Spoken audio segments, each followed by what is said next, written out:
Hello everyone, it's Reverend Andrea Johnson with some exciting news to share with you. Last Wednesday, the board here at Minnesota Valley voted to approve the Racial Justice Committee's proposal to vote on adopting the eighth principle. So what is the eighth principle? It says that we covenant to affirm and promote journeying towards spiritual wholeness by working to build a diverse, multicultural, beloved community by our actions that accountably dismantle racism and other oppressions in ourselves and in our institutions.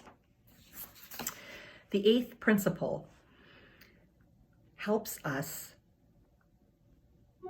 in the work of undoing oppressive systems and building accountable, loving relationships. And this is even more important now, as many of us are looking for ways to turn our outrage and sorrow into concrete action to end racial injustice, especially in light of mass incarceration, police violence, and the recent killings of George Floyd and Breonna Taylor.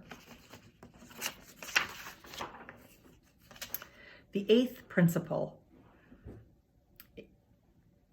offers a chance for us to build beloved community, to be welcoming to all people, whether they are transgender, whether they are differently abled, and include the perspectives of young adults, those of Muslim, Jewish, and Hindu backgrounds, people of color, and people of different socioeconomic backgrounds. In order for those who are part of our movement to experience true belonging, their voices need to be heard and included. That openness to revelation means being willing to change our minds and hearts, and this is at the core of our faith. Secondly, many of us are starved for what the eighth principle has to offer.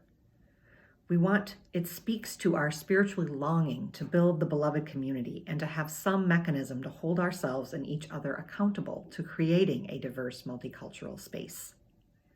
It seems like we shouldn't need this principle, but the fact is, our other 7 principles have not helped us dismantle racism and other oppressions nearly quickly enough.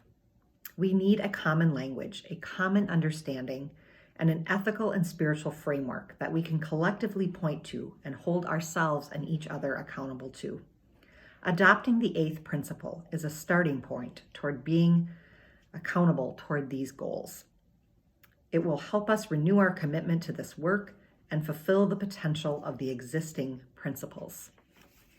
Minnesota Valley, this is a terrific opportunity for us to live into being who we say we are and make a congregational vow to embrace the eighth principle and the moral power it unleashes. So what's next?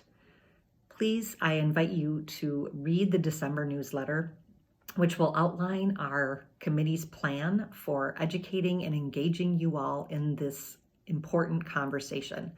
We will be offering opportunities to engage in small circles and discuss the eighth principle specifically, and we also invite you to engage in a congregation-wide book read, A Good Time for the Truth, which is about race in Minnesota.